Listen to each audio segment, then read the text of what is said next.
Okay. You ready? Yep. Okay.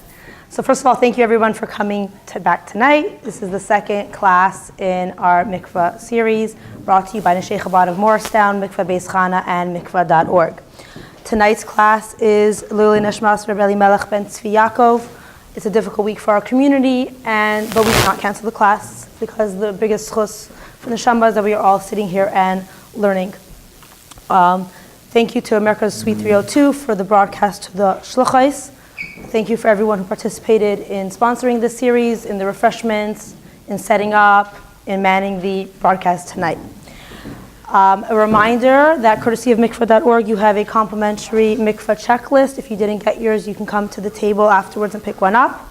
Reminder as well, last week we learned about the calendar and the importance of having a written record. You can use the online calendar, of course, as convenience for making sure you have halacha calculations and reminders, but it's important to keep a written record, and the calendars are available for sale at the table, along with the digest, which is a short summary of halachas for you to review all the time, and the mikvah meditations, which is a beautiful book about the hashkafa of mikvah. I'd also like to remind everybody that the proceeds of the sale does benefit our mikvah, so if you were planning to buy it next week, next month, it would be a wonderful time to buy it while you're here. Also, a big commendation to everybody for coming out tonight. I know it's not easy to come out at night. It was the Rebbe's Bakasha Nafshis that women review the halachas of Taharas Mishpacha at least once a year. We are so fortunate to everyone who helped collect money for us to be able to do this in Morristown. We're a small community, and it's not easy necessarily to pull the resources together for us to have speakers speak to us live and coming from New York, top presenters in their field, and we're really fortunate to have them here, and so kudos to everyone for making it out. Tonight, the halachais of Nida, Hefsek Tara, and Shiva Nakim by Mrs. Sarah Morazov. She is a top halakha teacher in Crown Heights, and without any further ado, I'm going to pass the mic over to her. Okay, could this be on the floor? I mean, the table. Okay, fine. And this can go here. Okay, so because we have a lot to cover, I'm going to have to practice very big self-control. No stories, no jokes, no hashkafa, just like the main course without the side dishes. So this is a little like I'm a teacher and I'm a little puzzled because am I supposed to look to the right or to the left? You know the little old lady who couldn't fall asleep, turn the shades up to the shades. Whoever reads, maybe it's a storybook of 20 years ago. Do you remember the story? Oh, you're reading that story? What? Oh no. So what should I do? I should face straight ahead. So then you have to smile the entire time and nod. Smile and nod. Okay. No, I feel so funny. If I can't do it. So I'm sorry. No, but I have to face the camera, so sorry. Okay, in order to understand, we're going to learn first what makes a woman Nida. So what makes a woman Nida? To understand what makes a Nida, here, I don't know if you remember biology from 9th grade. You ever wonder? So now we're going to do the halachic aspect of it, okay? This is the uterus, the cavity, the womb, okay? That's always ready to hold a potential baby, or the baby itself. The cervix, okay? The cervix is the opening, the narrow opening of the womb, like the hallway, entrance hallway into the womb. And then the cervix, there's also the outer part of the cervix, okay, that you see over here. This is the vagina. Here's where you do a bedikah. Intercourse takes place here, okay? And then you have the lips out here. What makes a woman Nida? Any blood that originates from inside the uterus, or even inside, in the inner, already when you're part of the inner tunnel, the inner cervix or the uterus, any blood that originates from here and drips into here, into the vagina, already makes a woman Nida. But if the blood originates from the outer cervix, just the outer skin, okay, or the vaginal walls, or it originates from the lips, is not Nida blood. Okay, now that we know this piece of information, we will take it further. Okay, so what makes a woman Nida? Okay, so here I'm going to try not to do it by heart because I'm afraid I'm going to forget some details. Just hold on.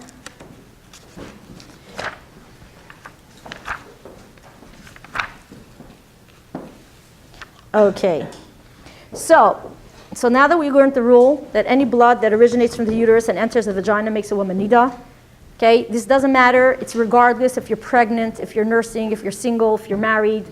You're in the state of Nida when that happens until we tovel kahalacha. Okay? So what are some ways that a woman can become Nida? Number one, it's your period. If you see your period came, you're Nida. Finished. Story's over, you're Nida. You don't have to guess. Another way a woman can become Nida is, if I wrapped a clean bedikah cloth around this finger, any finger for that matter, and I wiped my vagina in here, and I take it out, and there's even a speck of a non-kosher color, red, black, or otherwise, on this bedikah cloth, even a tiny speck, it's Nida dairaisa. It's Nida min hatayra, because we assume if blood is over here in the vagina, that it originated from up here from the uterus. That is where blood normally comes from.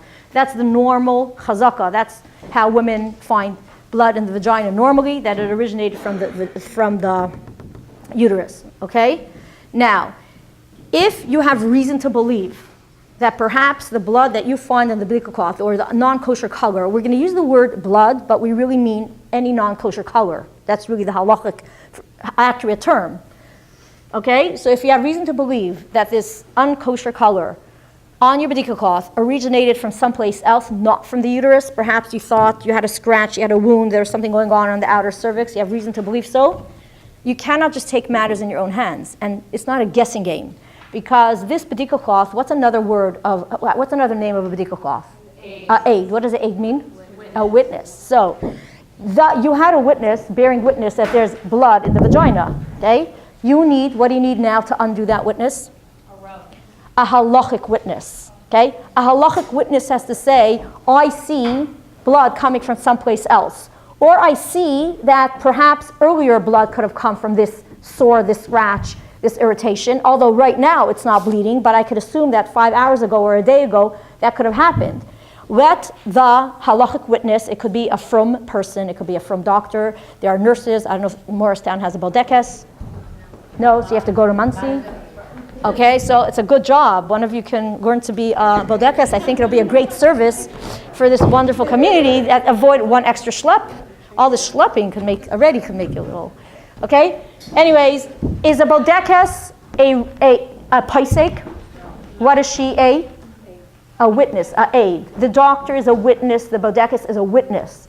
You have to take her testimony and then transfer all the information to the Rav. Now, not everybody can go to bedikah whenever they feel like or want to, right? You can call the Rav and say, I feel I hurt myself, I think, I feel. That may be sometimes okay. Don't assume it's not okay. So you have any reason to believe that the blood on your bedikah cloth or the non-kosher discharge on your bedikah cloth came from someplace else, definitely ask a Rav. But never take matters in your own hands because it's Nida dairaisa. You can't just ignore it. You can't just dismiss it just at a whim or a guessing game. Okay? So that is about blood on color on a bedikah cloth. Now we're going to talk a little bit about colors. What color is a Nida color and what color is a kosher color? So this is red. Okay? This red is Nida. Black is Nida. However, black can often be a little tiny piece of hair, a little piece of lint, a little piece of dirt or something or another. Now, if you're sure it's hair, it's not a shaila. If you see hair, it's not a shaila. But if you don't know what it is, don't start playing around with it. It pays to ask a shaila because it may be totally kosher even though the color is black. Okay? White is totally fine from the halachic perspective. Of course, from the medical perspective, it's itchy. You may have a yeast infection or it's a cottage cheese consistency. So we're going to talk here halacha. Again, green is totally fine.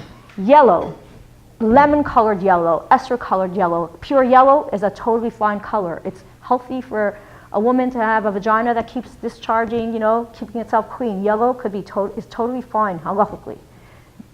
Okay, so he said white, green, and yellow is totally fine. Again, if you always see green, it may be a little infection. You may want to check it out, but for halachic, it's fine. Blue is fine halachically. Now, I want to just do a little survey. Sorry for my interruption. I'm just taking 10 seconds. Raise your hand if you ever created blue. I just want to know. Great. I want to speak to you after. Amazing. It's the first time I get a yes. This is like history. What? Nah, I don't mean that. I mean blue discharge. But blue was kosher, so it wasn't even a shayla. No, I want to have blue discharge, like with all the food coloring. Didn't happen. What? No, it says in halacha that blue is fine. I just want to know the mitzias, the reality. Do women create blue? I just want to learn new things. Okay, so that's about blue. Now, all the brown girls, young ladies, shh, all the browns, all the oranges, all the pinks, all the off reds, all the grays are the shilas. Okay? Now, let's talk a little bit about shilas. I think it's important to know about shilas. Okay? We're just facts. How do we ask a shilah? On a colored discharge on a bedikah cloth. The Rav does not want that the discharge should land on the tissue that you put the bedikah cloth, that you wrap the bedikah cloth in, or neither on the envelope. You understand? So either you could fold it in itself in a way that the discharge stays within, or you wait till it dries before you put it in the envelope. Feedback from, now I'm in touch with multiple Rabbanim, so you're gonna have to ask your own Rav his preference. Whenever I say, some say this, some say that. Many Rabbanim I speak to do not like Ziploc bags. They say that it makes the bedikah cloth or the underwear can't breathe properly. It can make it moldy. It could turn other colors. So paper, they prefer paper. But if your Rav doesn't mind Ziploc, fine with you. I'm just saying, ask your Rav. The bedikah cloth, when you send a shayla to the Rav, so make sure that you put your phone number very nice and clear. Women complain and the Rav doesn't call me back. And the Rabbanim claim I call back, but it is the wrong phone number. If the 7 looks like a 1 and the 8 looks like a 3, please don't blame the Rav. Also, I don't know how it works here in Morristown, but you have to, there's certain, let's say if there's a base in a certain Rabbanim, they're always there, or if they're not there, they know women will ask shilas every day. They will send a daily substitute if they're not there personally, if they're out of town for their child's wedding or whatever.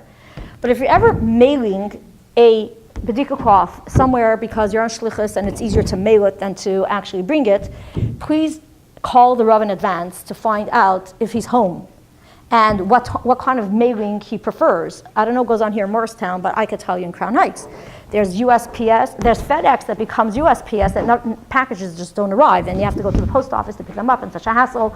Maybe UPS is better, or priority. Don't just ship something off in the mail blindly thinking the Rav is getting it because maybe he's not home, maybe it's not a good shipping service. And a Rav wants to see it as soon as possible. Sometimes as soon as possible isn't practical, but if it's a yontif or something, within 3 days for sure within 3 days. So even if you have to send or mail things in, you say, let me wait till the end of the week. Maybe my shilas will pile up and I'll save myself the $25 of the overnight express. No, you got to send them in a timely fashion, and usually within 3 days.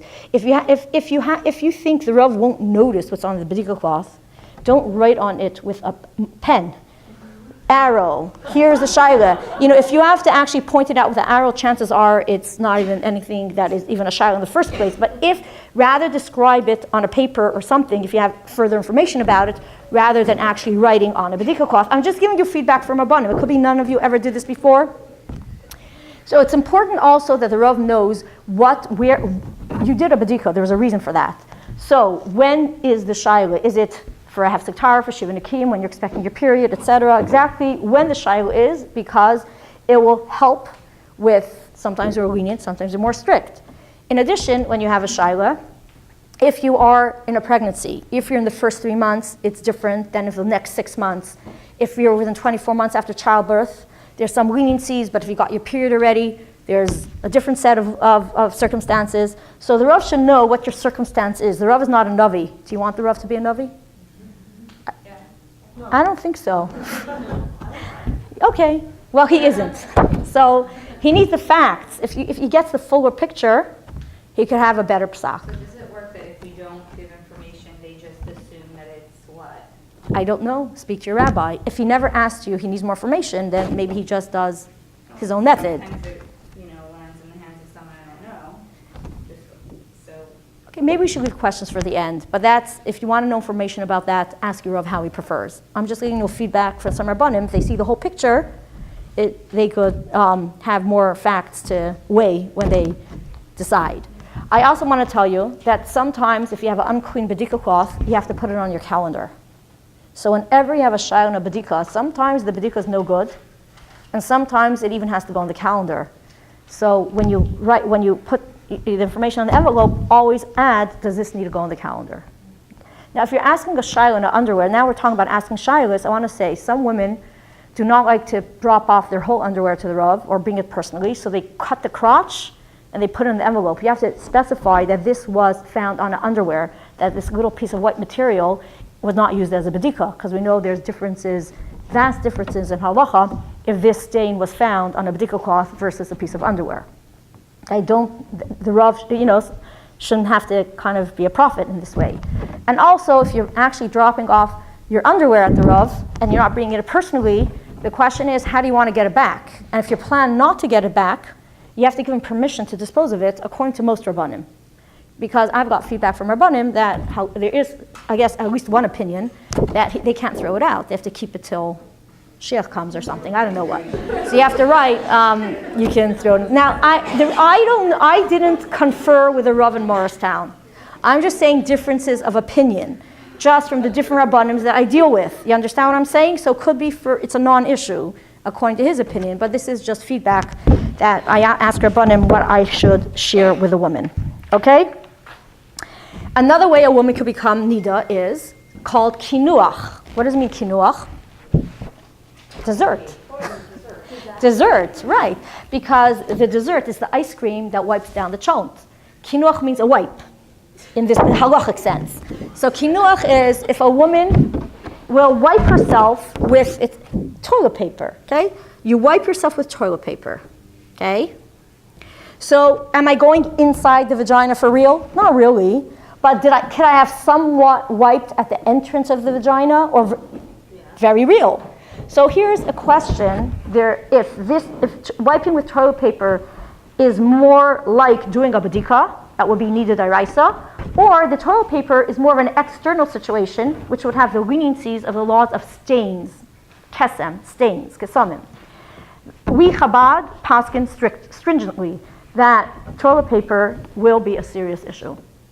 Any blood, any colored discharge found on toilet paper is a shaila, and it could make you Nida, the full Nida, 5 and 7 days in all. In other communities, the psak is differently, that it would be judged more like a stain, which would be if there's colored toilet paper, for sure there's leniency, etc. But for Chabad, we're more strict, unless your Rav tells you differently. And therefore, we suggest not to keep looking on toilet paper, because you may make yourself Nida for no reason. Because if you didn't notice it and you didn't feel anything, then it's not you'll be fine. You'll still be tahara. But as soon as you see something on toilet paper, you have to deal with it. You may want to flush the toilet before you stand up. You may want to wear sunglasses when you go to the bathroom. You may want to have other ideas not to be in the situation that you want to wipe. You should definitely invest in a case of flushable wipes if you want to feel clean. So you don't have to check. You could probably assume that you're clean. But here's the thing. The first time you wipe yourself with toilet paper and you notice something added, that's one level of a shaila. But then some women are tempted, let me just check again. Now that second check is a real serious thing, because you checked on purpose. You understand? So that is really more serious. At least don't check twice. Never check once, but for sure not twice. Now, if for medical reasons you have to know if you're bleeding and you do have to look, ask your Rav what to do. Okay? Some women need to know. You ask your Rav what to do, okay? There's no one size fits all over here, okay? But in general, blood on toilet paper is a shaila. Obviously, if you suffer from hemorrhoids and you're constipated or whatever, you have reason to believe that the blood came from someplace else, all that information is very important, because the Rav will try to figure out the whole situation, okay? Now, it happens that women sometimes, they flush the toilet and they meant not to look, but when they stood up and they looked into the toilet, and as it was flushing down, they think they saw, and it was, but it wasn't, and you can't catch it, and it disappeared. And what do we do now? You cannot ignore it. You have to ask a shaila. Now, one more thing I want to say about asking shaila. See, so till now it was a bedikah cloth we could have deposited in the Rav's mailbox. There's no personal contact. When it comes to these kind of things already, there's so much around the circumstance, right? It's important that you have a Rav that you feel you could ask your shailas without any hesitation, okay? It's important. Now, if there's some Rabbanim nowadays that you could email or WhatsApp the entire shaila, and he'll call you back. A Rav usually doesn't answer, by email. But at least you said the whole entire story about this toilet paper, and you just wrote it down, and you wrote all the circumstances. And what could be helpful about that is that sometimes We ask a shayla, and then we hang up, we say, ooh, I forgot to tell him I'm pregnant. Actually, I'm not sure if I told him I'm pregnant, which is an important piece of information for a leniency. And you have to call back, and he doesn't answer, and is busy, and then you don't know if you're Nida or not, or whatever. So I guess if you write it all out, at least before you call, or if you could actually email or WhatsApp it and he gets back to you, it might be more convenient. I'm not saying it's a must. I'm just saying how make it easier for ask those shaylos. You must have a rov that you feel comfortable to work with. Even if your husband's asking the shayla for you, but he should have all the information. Not all husbands are very savvy with these words, discharge, vagina, I felt it, a sensation, and all these, some are and some aren't. You have to make sure if he's asking the shayla, he has all the proper information.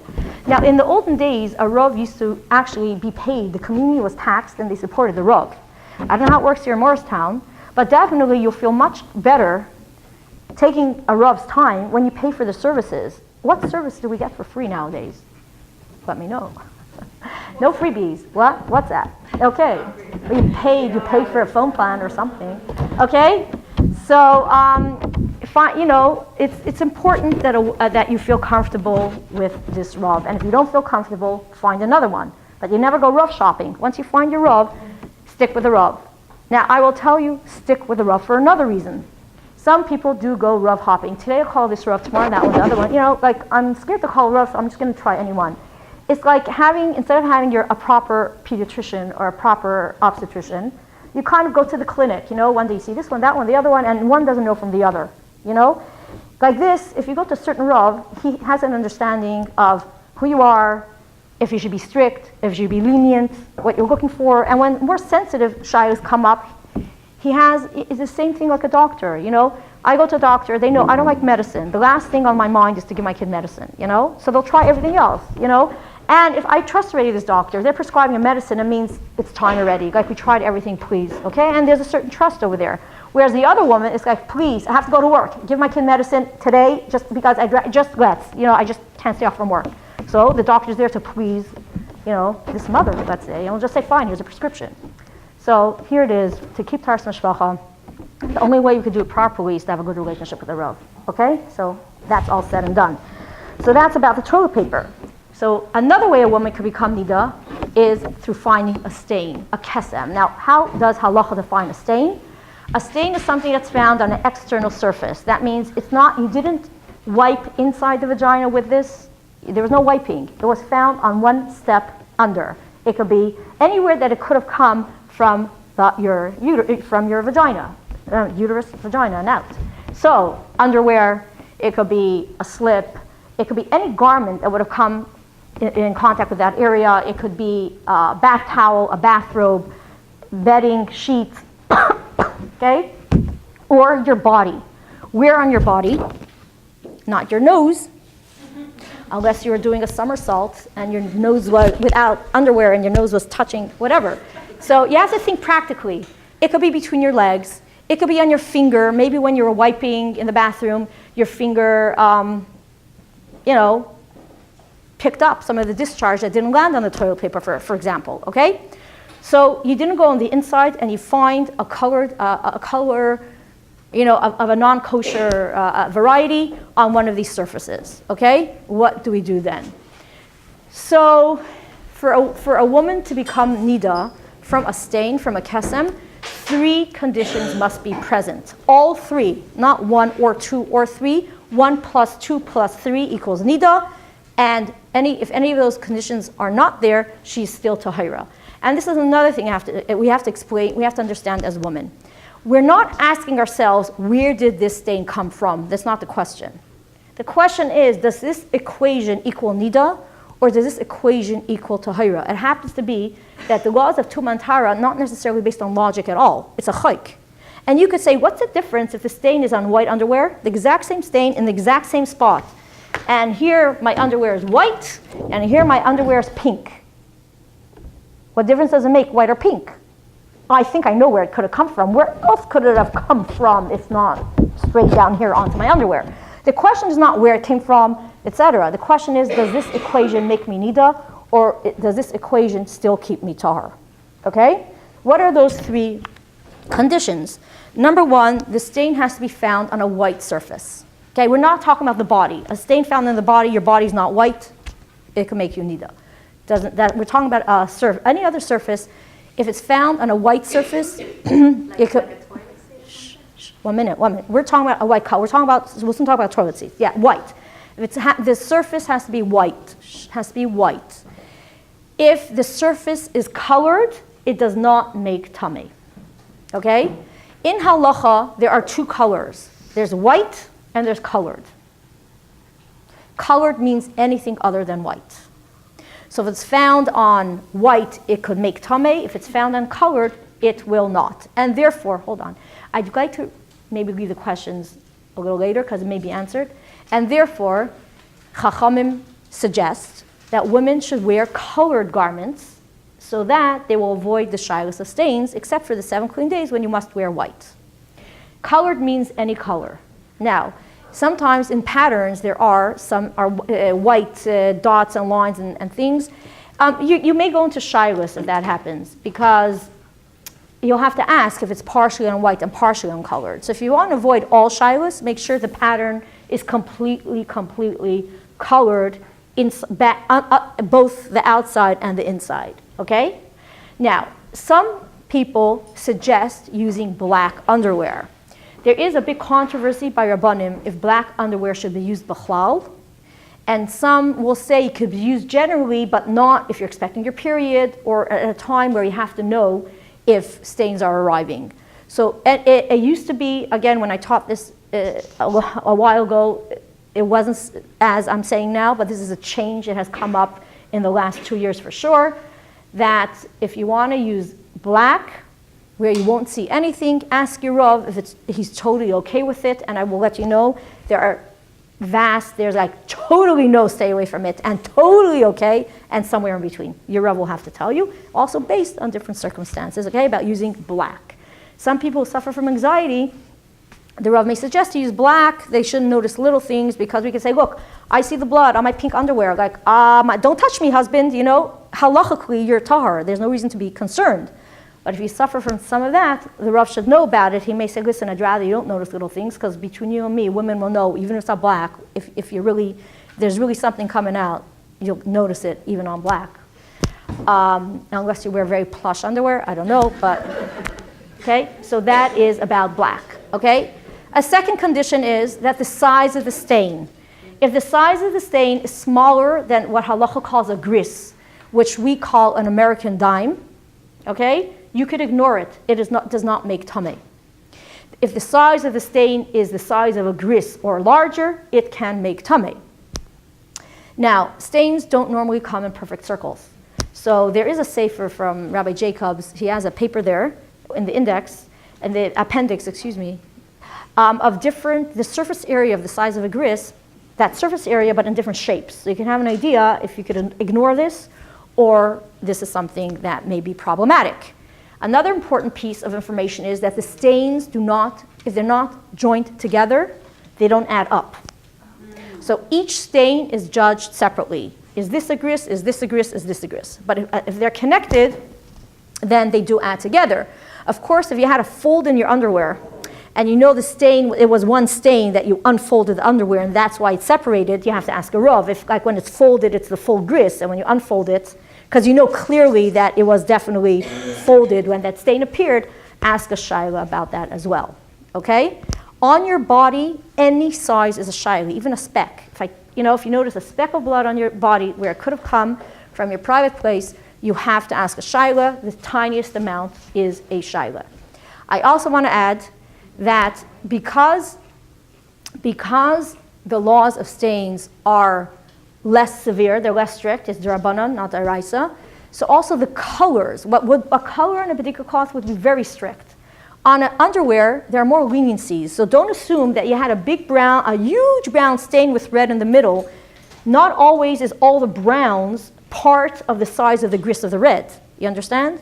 So if it's mostly brown and some red, don't assume it's no good, even if it's very big. It always pays to ask a shaila when it comes on underwear, because sometimes you think that a lot more of that surface is a no-no versus what's a real no-no may actually be less than the size. So ask. Now, another point I want to ask is if you don't like to keep driving to the Rav for all the shilas or mailing, you could get an education. If you would go personally to the Rav and say, explain this to me. If I see this again, can I take matters in my own hands? Or this shayla, I always do my hefsek tahara, let's say in day 5, this is always a questionable color. And it always seems to come out, you always seem to say it's okay. So next time, can I just, if I match, can I say it's okay, or do you still want me to bring this in? Or if you always say it's not okay, should I just not even bother? Like, should I just take matters in my own hands? You can have a little bit training, or your husband, if you want to narrow down what your shilas really are. And then there's going to be absolute shilas that only a Rav is trained to answer, with, of course, the siyata d'shmaya that a Rav has. Okay? The third thing that has to be in place for the stain to make a woman tameh, so you have to have white, and it has to be bigger than the size, a gris or bigger. The third thing is that the surface that the stain is found has to be, the surface has to be something that can become tameh. It's mekabel tumah, it can become halachically impure. Any garment is mekabel tumah. It doesn't matter what the garment is made out of. If you have a synthetic bathing suit, a nylon bathing suit with a white crotch, because it became a garment, it could be mekabel tumah. So a garment is mekabel tumah. Sheets, towels are mekabel tumah. And therefore we suggest don't have a white bath towels or white bathrobes if you wipe yourself and you touch yourself or whatever, because it could be shilas. What are the shilas if it's mekabel tumah or not? Pads and panty liners. Big shilas. Are they mekabel tumah? Are they not mekabel tumah? Okay? Now here's the thing. Sometimes we do want to use for how do you say, hygiene or for safety, some protection. So there is a big debate out there by Rabbanim. Some women used to use black panty liners because what's available now is white uncolored. So if you use black panty liners, at least you won't become tameh from little things or because it's uncolored. But then some people really miss, because those panty liners now are very absorbent. You could almost like not even know, and it could go right through to the layer underneath. There are bottom now that are actually forbidding women to use black panty liners because they may not notice things that they should have noticed, because by the time they notice, it's not much more than a little stain. So ask your Rav what he holds about those black panty liners that are sold. Some Rabbanim would prefer if there was pink panty liners. I don't know of their existence yet, and maybe that's something that should be created. White panty liners, some may be mekabel tumah and some not. So if you want to just use white panty liners, you may want to speak to your Rav about it. What's preferable? Black panty liners, white panty liners, etc. Okay, so this comes shilas. Is a toilet seat mekabel tumah, a toilet bowl, the water in the toilet bowl, the bathtub. I was in the bathtub and I stood up and there was like bloody mucus floating over in the water, not on the water. Okay, so all these surfaces, yes, some of them can be mekabel tumah, some are not, but these are shilas that come up, and you have to ask a Rav if you find any mucusy or bloody or air discharge that's questionable if these things come up. Now, let's tie this all in together. So here's the thing. And we're going to do this both ways. So I had a white underwear, so it's white, it's underwear, so it's mekabel tumah. On my white underwear, in my 7 clean days, I found a blood stain, and it's bigger than the size of a dime. Am I absolutely tameh no matter what? And the answer is hold on and think. In the laws of stains, we should think, can we attribute the stain to something else? Where could this stain have come from? Ooh, I went for a bikini wax, and boy, was that lady rough. I know from the past there's always a little, and now she was a little more rough, and I see this, okay? Or, I noticed I have terrible eczema. It's such cold weather. I had a cut on my finger. Come to think of it, where I noticed this stain on my underwear, it could very well have come from my finger when I pulled my underwear up, for example. So even if you find a stain on a white underwear, don't assume automatically that's no good. If you have reason to believe that it came from someplace else, this is what you do. Do you connect the dots yourself? No.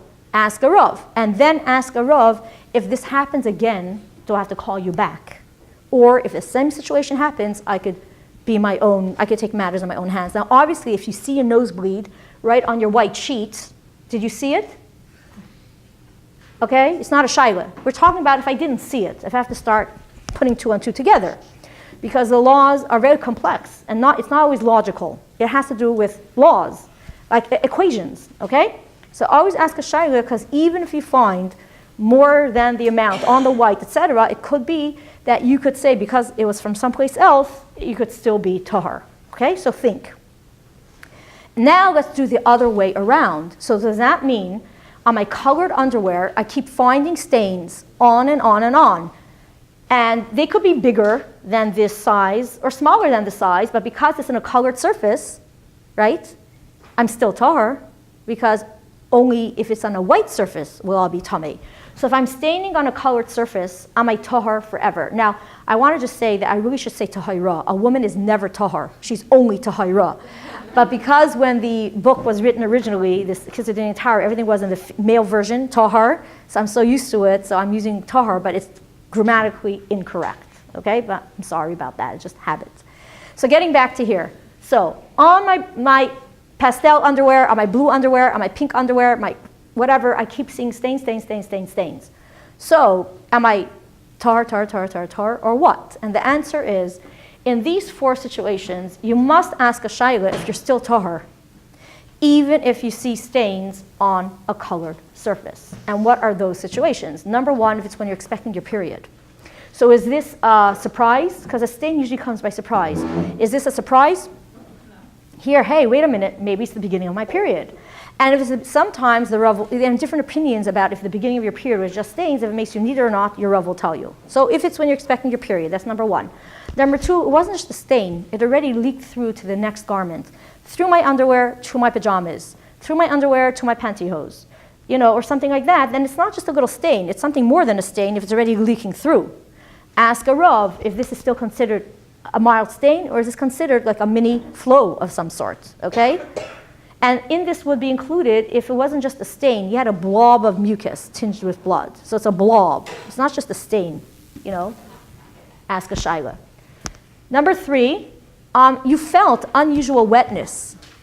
You felt unusual wetness. That, hey, like what is this happening to my body, okay? Ask a shaila if it's an unusual wetness that you feel, and then you see a stain on your underwear. So here it may be associated with a feeling of something coming out of you, and you may be nida because you had an unusual feeling of wetness. And number 4, if it's repeated, it just keeps happening more and more and more and more. Is this like a mini flow of a tiny little period, or is this considered tahar? And there are differences, vast differences of opinion when it comes to these matters, and therefore you'll have to ask a shaila about what you are and what status you are. Okay? Now I just want to add that if there's even a shaila, all the dini harchaka apply. You have to act as if you're nida until the Rav tells you your status, even if it's a maybe. It's not like maybe nida, maybe not. Even if it's a maybe, all the rules of harchaka apply. And then when you find out what status you are, either you have been keeping them properly from the first moment that you were nida, as you were supposed to, or they're absolved because you're really tahira. Okay, so those are the laws of stains. I want to give you I want to mention another few points about stains. When you see a stain, do not do a bedikah. It's like mixing milchiks and fleishiks.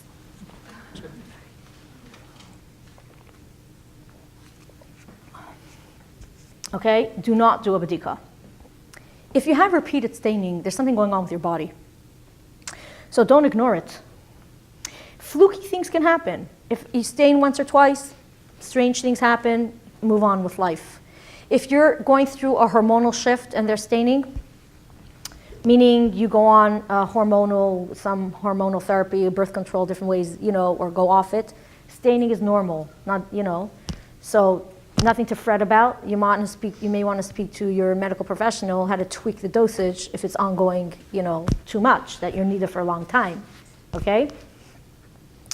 But if you're totally healthy and no hormonal changes and you keep finding stains, okay, just be careful because you want to make sure that you are healthy. So you'll go for a doctor's visit to rule out that it's nothing, no polyp, no fibroids, nothing else that's something mechanical that's producing the staining, and then you could decide how you want to treat it. Some people are very into herbs. There are many herbal things that could restore hormonal imbalances and be balanced again, which are terrific. But sometimes people wait too long to actually see if there's something physical that's going wrong, and they've tried all kinds of herbs and all kinds of natural remedies, and they still didn't work. And by the time they go to the doctor to actually take a look and see is there anything actually happening with my uterus that's causing this staining, it could be more complex than it would have been treated a long time ago. So on one hand, I'm telling you, don't fret. People have stains all the time, and it could be totally harmless. But if it's ongoing and repeated, and there's no logical reason for this to happen, have it checked out, because there's something going on with your body that's causing this to happen. And hopefully you'll go for nothing.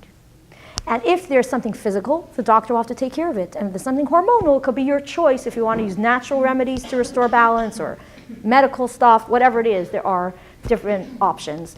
There is an organization of from Rabbanim and from doctors, and there's trained a from group of women to help advise women what to do with staining situations or what kind of birth control to use if a Rav gives you a heter. It's called torashamishpacha.com. So Toras, T-O-R-A-S, Hamishpacha, H-A-M-I-S-H-P-A-C-H-A. They have a 1-800 number. They have in Israel, in Europe, and here in America. Yes? No. I have to stand. Put my feet together. Whenever I push my hands, so I have to mamish stand like this. Come on. Okay, can I do like this? Toras Hamishpacha, Torashhamishpacha.com. You'll find there the 1-800 numbers and their hours when to call in Israel, Europe, and America. Okay, I'll repeat it in the end, okay? Don't worry. You won't leave without having it written, okay? We'll pass it on. Why? They're dedicated to help women resolve staining issues, because here's the thing. You're not being machmir by making yourself Nida forever. If you have an ongoing Nida status, you must speak to a Rav, because you're not being frumer by doing all the bedikahs and never getting to the mikveh and having to start your count over and over and over and over again. You understand? So if your extended Nida status is making you feel already like, this is crazy, you speak to your Rav about it, because halachically, Torah has conflicting values almost. On one hand, you're supposed to fast on Yom Kippur. On the other hand, you still have to take care of your health. Which one overrides which? A Rav will decide. You're not supposed to embarrass your friend, but you can't shake a man's hand either. So there's halachas, which value is the one we practice at the moment. So on one hand, we have to keep taharas mishpacha, we have to do all the bedikahs, etc. That's halacha. On the other hand, abstaining for extended periods of time is not healthy either. It's not good for a marriage. So that is what a Rav is for. If it's getting hard, or maybe some people say it's never hard, chas v'shalom. I'm not giving you a framework of time, of weeks, etc., or months, or whatever, but the Rav is there because maybe for you it's better, al pi halacha, to do less bedikahs or things like that. At least you could get to the mikveh sooner. Okay? A woman should never suffer unnecessarily of having extended Nida status. This website is there to try to solve the issue, resolve the problem. There's ways that things can be resolved.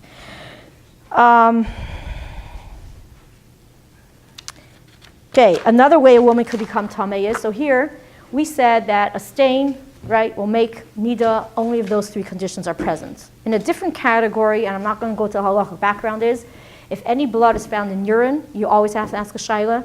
Any blood after intercourse is always a shaila, even if it's on a colored surface. Okay? And therefore, for hygiene, if you want to use, something, make sure it's dark if you're going to look at it. If you're not going to look at it, who cares? But if you're that type that has to look at everything and whatever, then make sure it's dark so you won't notice anything, okay? It could be on even a garment, anything. But if it's right after intercourse, it is a shaila. It does not have the halacha of stains. Even if it's on a colored surface, you have to ask a shaila. And so too, anything that's inserted in the vagina, and you take it out and you find bloody discharge on it or unkosher color, it is a serious shaila, even if you think the object is not makabel tuma or it is on a colored surface. That does not apply once something has been inserted. For example, if you use applicators for medication, for creams, or sometimes certain types of birth control, a diaphragm or something, rinse it off before you look at it, okay, in order to avoid shailas. Okay, so anything that goes in does not have the leniencies at all of a stain. Okay, another way a woman can become Nida is called hargasha. And what does it mean? I want to explain this. Hargasha means that it used to be when a woman got her period, or her uterus began to discharge blood, she would have a distinct total body feeling that now my period has begun. It wasn't just cramps, I think, I feel, I maybe, but it was like, ooh, this is the moment that it's happening.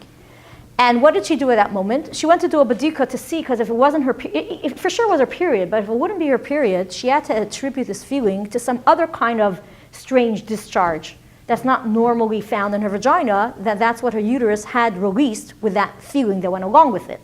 So she would have done a bedikah, and she would have found something unusually thick or strange or different of a kosher color, and she'd say, oh, that's why I felt the feeling.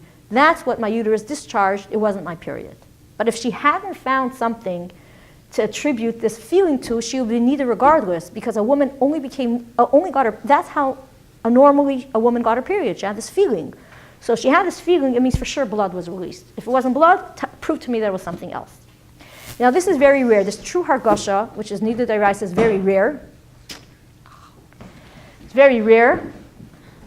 Very, very rare.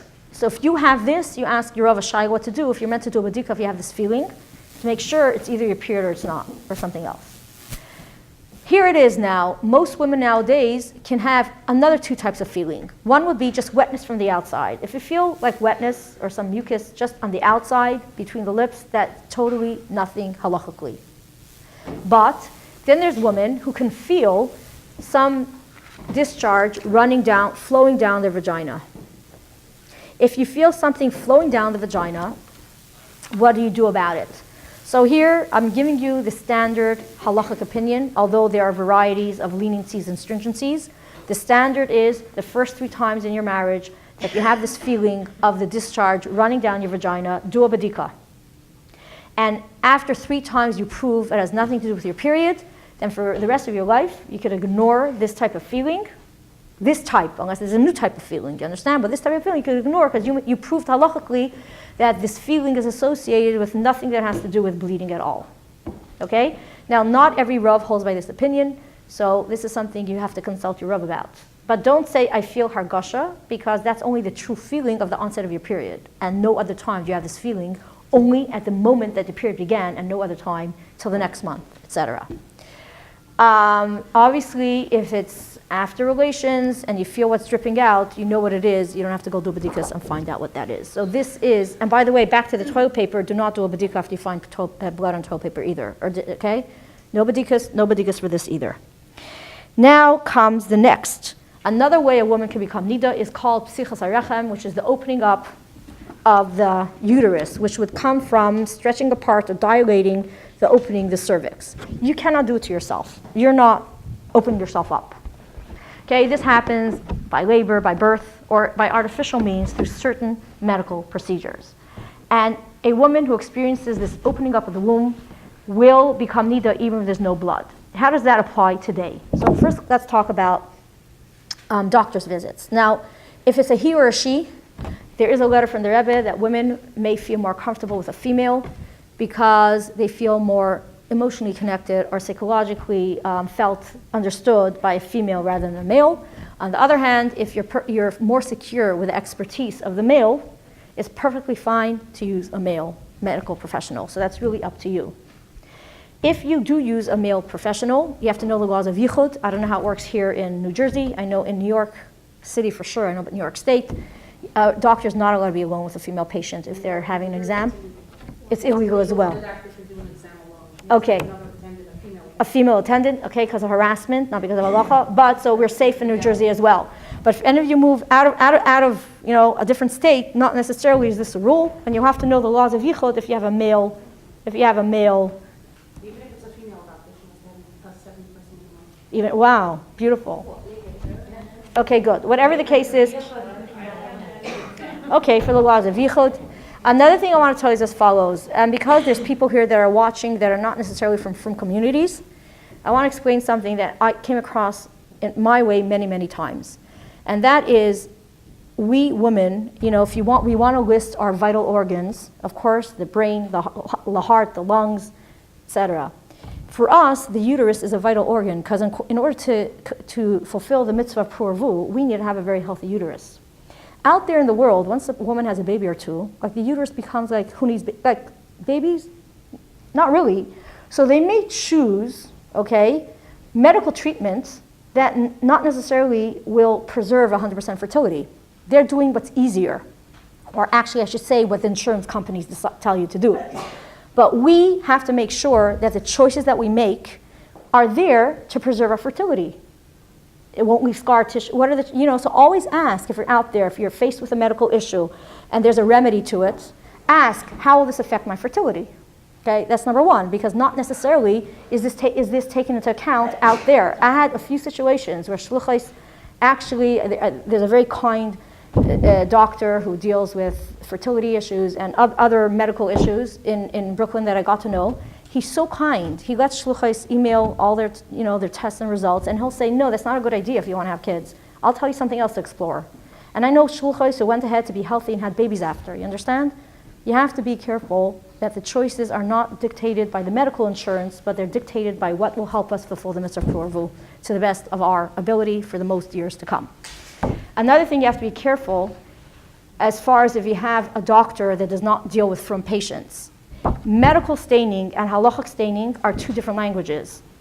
Medical staining is considered that it's so inconvenient for the woman that instead of a panty liner, she would have to use pads. Thank you very much.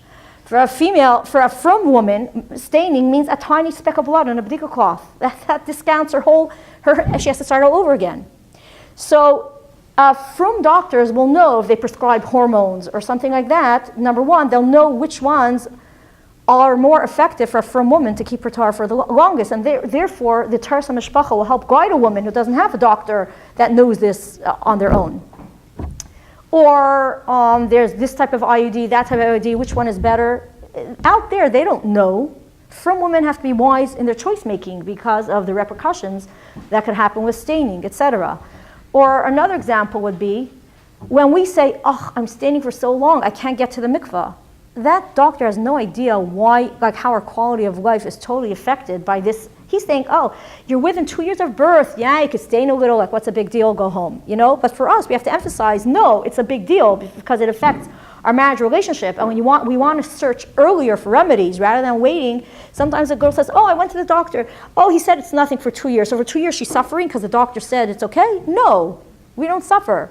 We make sure that we try to find solutions so we can be taharos for longer. Okay, who's the diktuk teacher over there? I want to get a sticker. Okay, so that is about just other things about choosing a doctor. So when you have your exam, okay, now, look, we said that the shilos can happen when there's an opening of this area. Now, a regular exam, the speculum, does it go up here? It's only in here. Does using a speculum make a woman nida? No. Do you want to look at it to see, is there any blood on it? No. Don't look at it. You understand? How about a culture? The throat culture, the vaginal culture, does it go in here? No. It's just over here, wiping the surfaces. Is there any strep or whatever else? Does it make you nida? No. Do you want to see if there's anything on it? No, you're so timid. No, of course not. You don't need to look. If you don't need to look, don't look. You understand? Unless the Rav tells you, look. Otherwise, don't look. Ignore. Okay, now a pap smear. The pap smear, as they do it today, and I don't know if they're going to change the method tomorrow, because when I got married, it was really different how a pap smear was done. I don't know who's old as me. I feel so old over here. But anyways, that little brush that they twist over here, they just take off outer cells of the cervix. Now, this normally does not cause any bleeding, but if it does, what kind of bleeding is that? Where is it coming from? The outer cervix. That's not nida blood. So a regular pap smear will not make you nida. However, do not time it on a day that you have to do a bedikah, either in the 7 clean days or when you're expecting your period. Because if you do find blood on it, what do you have now? A whole shayla. Because if it's a from doctor, it's one set of circumstances because he could bear witness, I see where the blood is coming from, so it's okay. But if it's a not from doctor, could you trust them? If it's a goy, could you trust them? You understand? So to avoid shayla, it's just a practical tip. Do not time the pap smear on the day you have to do a bedikah, you'll avoid shaylas. Now I want to add another little detail. You don't have to have a pap smear exactly when they want you to have one. It's easier for them and for the medical insurance, you understand? You could say, I'll come back next week. Like, you own your body, that's what I want to tell. Some people are so timid, but the doctor said, you own your body, okay? And you treat it that this mitzvah taharas mishpacha, you get to the mikveh, number one. The pap smear will wait for number two. I want to add another detail. Sometimes a woman will be asked to come back for a second pap smear, to recheck. If that happens to you, don't fret. It's not the end of the world. It's just a recheck. A lot of those rechecks are totally fine. But that method is different and may make you nida. So for the second pap smear, you have to ask a shayla how to handle that. Okay? If you come in that situation. Now, insertion or removal of an IUD does make nida. Okay? Next. Other medical procedures usually are either planned because something's going wrong and you want to figure this out, or you are actively bleeding right now and you want to figure out why you're nida. So usually either you're nida anyways, so whatever they do, you don't have to be concerned with. But if it's planned, you have to ask your Rav how to handle this. Because some procedures where they enter the cervix, some testing, all kinds, can make a woman nida even if there's no blood. And sometimes you're bleeding and it's not nida blood. So you have to give the Rav the name of the test, and the Rav will tell you what to do about it. Okay? If you plan in advance, it's always best. Now, if you're in a situation that you didn't plan in advance, you showed up for your regular visit, and your doctor says, oh my, I have to check something out right now. This is whatever, emergency. So what do? You can't call the Rav on the spot. If it's a firm doctor, you're lucky. If it's not a firm doctor or a non-Jew, you have to ask the doctor, when can my rabbi get in touch with you? Tell me the name of the procedure, but my rabbi have more questions about this. Okay? And you exchange the phone numbers so you could figure out what it is. But the Rav will want to know if there's any bleeding. If it's a firm doctor, you could ask him, do you see any bleeding? And are you sure you know where it's coming from, or you think it may be coming from there? It may be a difference if it's for sure or it's a maybe. If it's a not firm doctor or a guy, you'll have to do that checking yourself. That means you have to do a bedikah to see if there's blood. You have to look at the instruments to see if there's blood. And so we'll make these procedures that go higher up, not down here. Again, you don't really have to be concerned much about it because they usually don't just happen out of the blue. It's usually planned. Now, why do I tell you to ask a shayla whenever you're having any procedure other than the regular internal exams? Because things may come up that you may not be even aware of that the Rav will point out to you.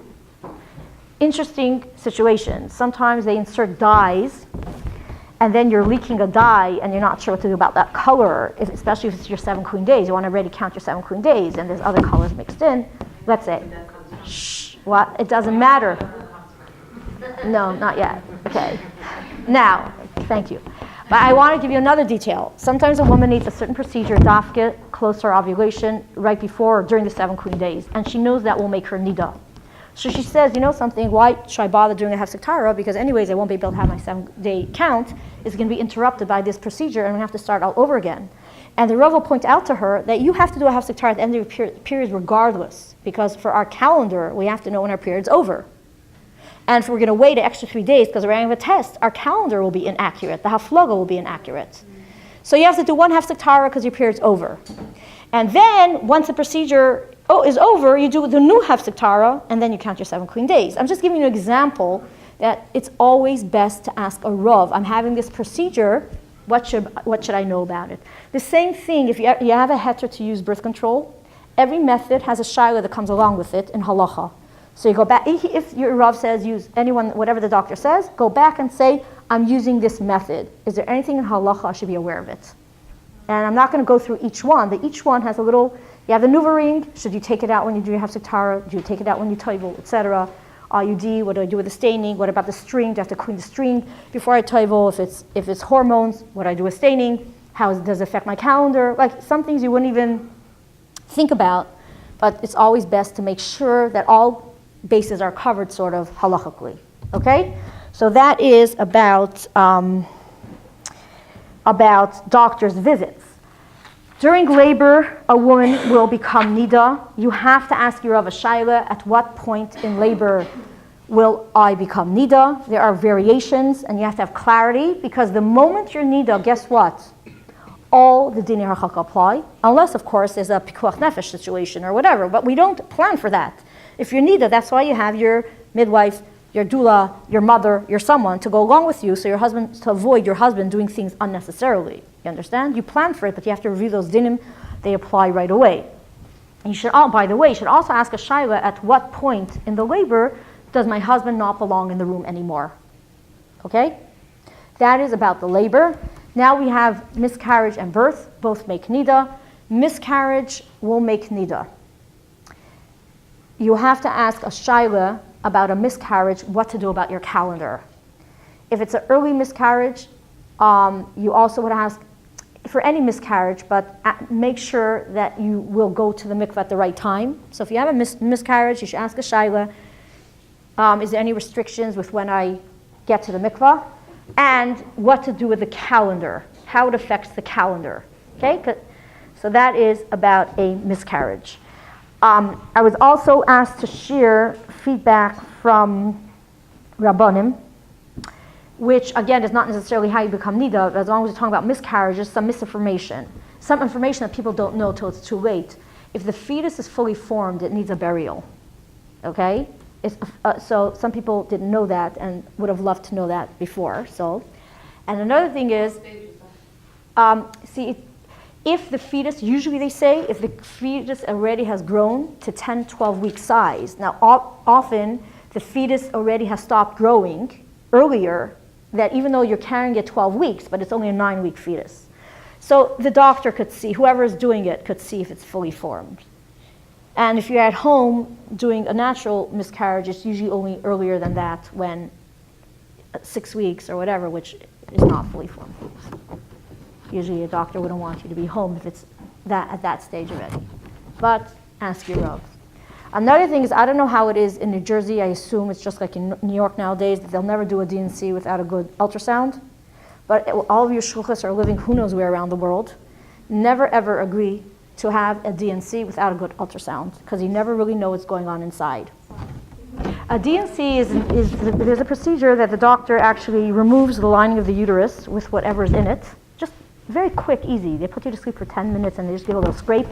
And some people prefer to do a miscarriage that way instead of a natural or spontaneous miscarriage. I mean, that's in an early stage because whatever, maybe they don't want surprises, they don't want to deal with extra bleeding. And sometimes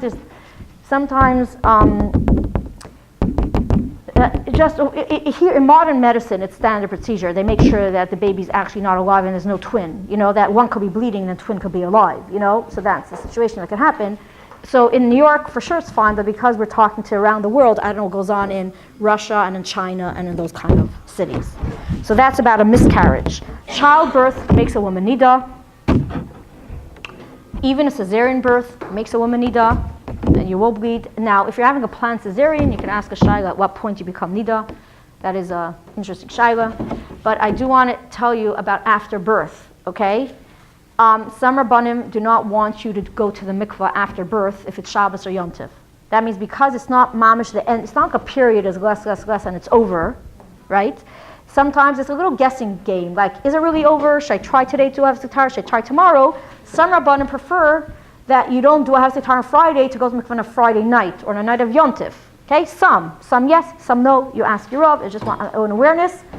Average time for a woman to go to the mikveh after birth could be between 5 and 10 weeks, for example. Okay, sometimes after 6 weeks, some herbs could help to strengthen the uterus.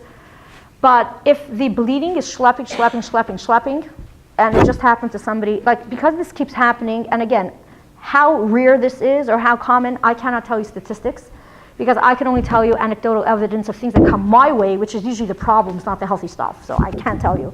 But I can tell you that as the bleeding just doesn't seem to end. It's already 11 weeks, 12 weeks, etc. It could very well be that there's a little piece of something in the uterus, a piece of the placenta or something else that is just not coming out properly.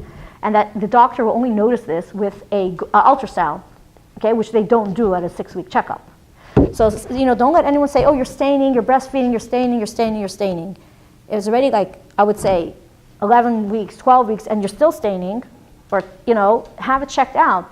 Plenty of women, that bleeding would have never stopped. I just had this over Shabbos. Over the week, today, I don't know what day of the week it is. Tuesday. And this woman was thinking, staining. I said, check it out. Doesn't seem normal. And then she called me today. She was at her doctor, and actually she had a little polyp. and he did a DNC, and now she'll be able to soon count her days, So take matters in your own hands. Some doctors, I don't know how it works here in New Jersey. I just know in New York, the insurance companies, the doctors are so busy. The paperwork probably takes more time than the actual visit. And they're sometimes a little lazy with really paying attention to you. And some midwives are even, it's not their job. They take care of helping you through a pregnancy and labor, but as soon as something's a little off, they say, well, I don't know.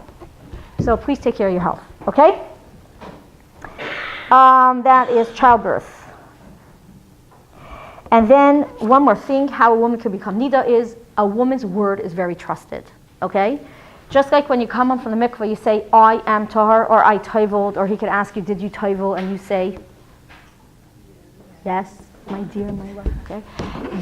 So the same thing, if a woman says, I am Nida, she almost said, she gave a psak on herself, I'm Nida. If you have a shaila, say, I may be Nida, I have a shaila, okay? Don't worry, if you made a mistake, it's okay, it could happen. But chas v'shalom, a woman does this to spite her husband, which has much worse problems than just the din of taharas mishpacha, obviously.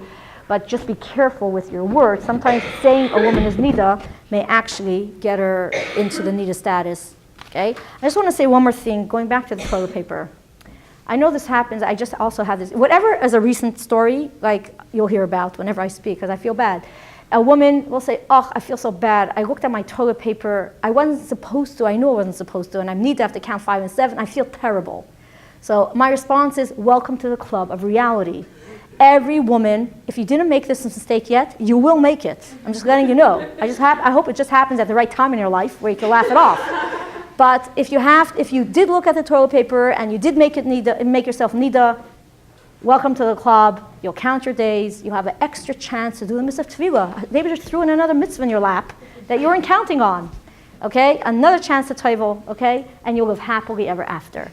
And that is totally, totally fine. In fact, I just have to add, I'm so much not saying in Ashkafa that I'm already platzing. See, I have to keep my hands behind my back. I just want to tell you, answer, where's my phone? I don't even know where it is. Okay, forget it. If you want to have the exact nusach, I'll share it with Chasi. Maybe Mirta Shem, and she could pass it on to the group. But somebody I know, one of my acquaintances, she was so nervous about the mitzvah taharas mishpacha, and the Rav told her she's tahara, and she said, no, I don't think, I can't be, I'm Nida, and she was, it was hard. And then she wasn't getting pregnant, she was already married a year, and for sure it's because she's missing something taharas mishpacha. And then she wrote a letter to the Rebbe, and she poured out her heart that it must be something she must be doing wrong, and the Rav says it's okay, but it can't be, and that's why she's not having her children. And the Rebbe gave such a beautiful answer, which again, because I don't know it by heart, so something in this vein, but don't quote me word for word. The Rebbe said, first of all, if a Rav gives you a psak, you trust the Rav's psak, and not only do you trust it, but Ivdu as Hashem b'simcha was said equally to men as to women. And because this is a mitzvah, it has to be done b'simcha. So if the Rav tells you something, don't start questioning, for better, for worse, accept Hashem's will, b'simcha. That's number one. Number 2, the Rebbe writes, Loi nitna ha-Torah l'malachei yashares ela lebasar adam or l'vnei adam or something like that. The Torah wasn't given to angels. The Torah was given to human beings. Okay? And you know what that means to us? A tiny mistake will happen. We're human beings. We have to review the halachas, of course. We're not being negligent. But it happens that by accident you bumped into your husband, you didn't realize how fat you got. There was no space, or whatever. You know what happens? It's whatever it is. Like, let's just be positive. We're trying our best. We're doing our reviews. We're reviewing with our husband, and we're not being negligent. And if a mistake happens, hopefully it's only minor, and next time we'll do better. You understand? But the anxiety involved, and then the Rebbe benched her for children, and Baruch Hashem, she started her family. But I thought it was very important. Some of you are sitting here, and I see your faces, and you're not very smiley. So I just want to tell you that you're not becoming Nida from all the above reasons all in one day or all in 1 minute, or hopefully not even in one lifetime, okay? But we have to do all the possibilities, which is I personally do not start college classes with this shear because I feel I'm going to scare everybody away and they may never come back. No, whatever. They'll do it. So now we're going to move on to the next part. I prefer to have all the questions at the end. I just want to see what time it is. Perfect, 1 hour, great. So we're going to do Hefsek Tahara and Shiva Nekiyim now, okay? So now that we're Nida, what comes next? And then we will give time for questions. Now, Chasi, you're going to have to be the monitor over here. I don't want to talk too fast because it's such an important part of Taharas Mishpacha is how one does a hefsek tahara and counts the 70 clean days properly. But I'm not going to look at my time. You tell me if I need to stop for questions. What time do you want to start for questions? I want to leave 10 o'clock, so you count backwards. Okay. If someone has a question, please write it down on a piece of paper, hand it to me, and I can give it all to her at one time. Okay. And I will walk around the room. Also, if you need to walk, please try not to walk in front of the camera. No, walk around the room. Okay. You could get up. Should we just breathe, take a snack, and come back, or should I just start talking? Talk. Okay. If you want to move and get a snack, do it quietly. It's fine with me. It's not like a classroom. Okay? Now, for whatever reason, a woman becomes Nida. It doesn't matter if it was a full-blown period, if it was toilet paper, and I want to emphasize this again and again and again and again.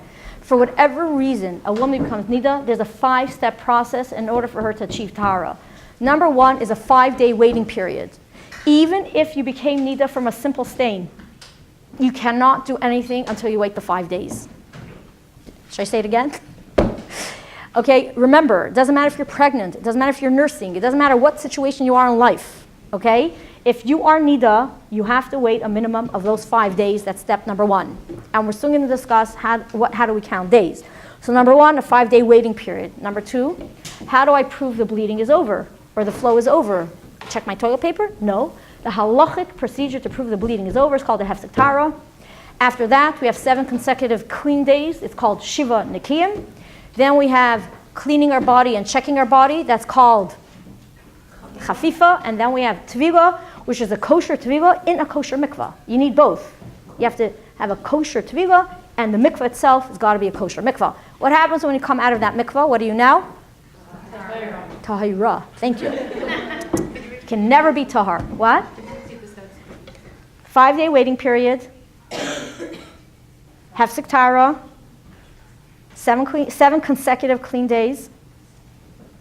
Chafifa. And tvila. Are you okay? Great. Okay. So how do we count the day? Okay. For this mitzvah of Taharas Mishpacha, the day begins and the day ends at sunset. Okay? Sunset is the cutoff between today and tomorrow. So let's say today, Shkia sunset was 4:30. I'm just giving an example. If I got my period today, Tuesday, before sunset, before 4:30, then I got my period on Tuesday. If I got my period after sunset, I got my period on Wednesday. Okay? Now, how do I count the day? So let's say I got my period right before sunset on Tuesday. Even though it was just for a minimal amount of time, it's still considered day 1. So it's not 5 times 24 hours. It is a partial day. Even if it's a small portion of the day, is still considered day 1. So in this situation, I'd rather get my period on Wednesday today. So I got my period on Wednesday, actually. I got my period for this example. I got my period right now. Standing and over here. I got my period. Okay. So now is it after sunset? What? It's after sunset. So what day of the week is it? It is Wednesday. So now let's do the counting. Wednesday, Thursday, Friday, Shabbos, Sunday. Sunday before sunset, I do the hefsek tahara. If I think my period is over, I want to say something loud and clear. Many healthy people have 6 or 7 day periods. You understand? The halacha talks about 5 days, but don't fret. If on the 5th day it's red, guess what? You're not doing a hefsek tahara if it's red. You're not taking 1,000 baths and cleaning, whatever, and then the next day you do a bedikah and it's red, and you go, ugh. Hello, reality. If it's red, wait till the next day. But if you think it's already, now I want to do something in the opposite extreme. When you do a hefsek tahara, not when your period is over. You do a hefsek tahara as soon as the color transitions from absolute red to the pinkish brownish. If it's already pinkish brownish, you'll do your hefsek tahara and you'll ask a shaila. And then the Rav, if it's no good, you say, should I even bother next time doing a hefsek tahara if I see this color? You mean that's on the 5th day? On the 5th day. If it's red, skip it. You don't have to ask a Rav that question. No. If it's red, you don't have to ask a Rav. If it's pinkish brownish, you do a hefsek tahara, but if the color will come out pink or brown, that's a shaila. Now you could, if it's no good, You could ask a Rav, if I see this color again, should I even bother doing a hefsek tahara on day 5? Should I just wait for day 6? Okay? But don't wait till it's yellow to do a hefsek tahara, because a lot of the pre-yellows, a lot of the light browns, or even not so light browns, could be perfectly kosher halachically. So you don't have to wait. Don't wait till it's yellow. When those transition colors already start, you do your hefsek tahara. Okay? How does one do a hefsek tahara? 4 steps to hefsek tahara. Now, number 1, oh boy, so I'll need like an hour for questions. Okay. Number 1, washing. So here's the list. I'm a big list maker. My kids know there's lists everywhere. And not on my phone. 4 steps to hefsek tahara. Washing, bedikah, white underwear, meichtachok, in that order. Washing, bedikah, white underwear, meichtachok. So start with the washing. The purpose of the washing is to remove the residue of your period, okay? So the custom is that we take a shower before we do the hefsek tahara, paying special attention, of course, to the area between your lips and the area, the vaginal area. I want to tell you something. You must have a beautiful bathroom for Hiddur mitzvah. When you step into your bathroom to do this hefsek tahara, you're like, whoa, I love this. This is such a beautiful mitzvah. You don't want to like run away from your bathroom. So please invest in all the accessories to make you feel like I'm a chaya, because you will, besides great lighting, you have to look at a bedikah cloth. So it's not everybody has sunlight. I don't know, over here everybody has windows, fantastic. You have plenty of sunlight, so I don't have to worry about that. But a handheld shower, it's so easy to wash right over there, because if you stand in the shower, not always can you make this fancy little dance that the water lands in the strong flow exactly where you need it, whatever, but that's what counts the most. Make it practical, okay? Now, let's talk a little bit more practical. So the washing is there to remove the discharge, to remove the remainder of your period. Halachically, you don't have to take a bath. A shower is what you take. Now, some women will feel that a bath, what kind of women? Women that already had some babies and their vaginal walls are very, very not nice and stiff, but they're like, Rrr. And what could happen with such vaginal walls? Some of the discharge could actually get stuck here or there, and they don't make it out before Shkia, and they feel if they sit in a bath, they could clean out better on the inside, and they'll come out with a clean bedikah, because what's left there is really old stuff. It just got stuck on the way out. So it's not halacha to take a bath. There's no reason to take a bath unless you personally feel the bath will wash out better on the inside, because even standing in the shower, it's harder really to kind of get in there if you're removing whatever extra will be for you. Now, guess what? Shkia now is, let's say, 4:30 plus or minus here in Morristown. You're doing carpool, or you're at work. You're not running out of work taking showers or baths or anything, okay? You could take a perfect shower in the morning, and you take along with you in your ever-expanding purse some wipes. It doesn't have to be fancy feminine wipes that cost $1 a piece. It could be like baby wipes in a Ziploc or whatever. Do not rely on that bathroom at your place of work that has stiff, cheap paper towel, and you're going to hurt yourself. So take along what you need. Then you could actually in the morning even put on your white underwear with a nice panty liner. And then after your bedikah, you just remove the panty liner, and what do you have now? Nice clean underwear, okay? And and of course you take along some bedikah cloths. And if you want, irrelevant, because it's your Nida, you're bleeding anyways. Oh, right, okay. And now, you don't even need such a big purse. You could have, especially fat people like me, you could have bedikah cloths here, this over here, whatever. You could put anywhere. So you could even go free. You're on your hike. You could take everything along, okay? But why am I telling you this? Because I've heard from women, I was on a hike. I knew I wouldn't be able to do it, so I just waited for the next day. First of all, you never delay mikvah. That's a whole no hashkafa here, but never do it unless it's necessary. Don't do it but also your calendar has to be accurate. If you're delaying your hefsek tahara, it means you're delaying your calendar will be inaccurate. So you do the washing. I'll tell you a little secret. If there was no time to do the washing, you meant to, but it got a little hectic and it was getting late, you could skip the washing. I mean, the washing is there for your benefit, to have a cleaner bedikah, okay?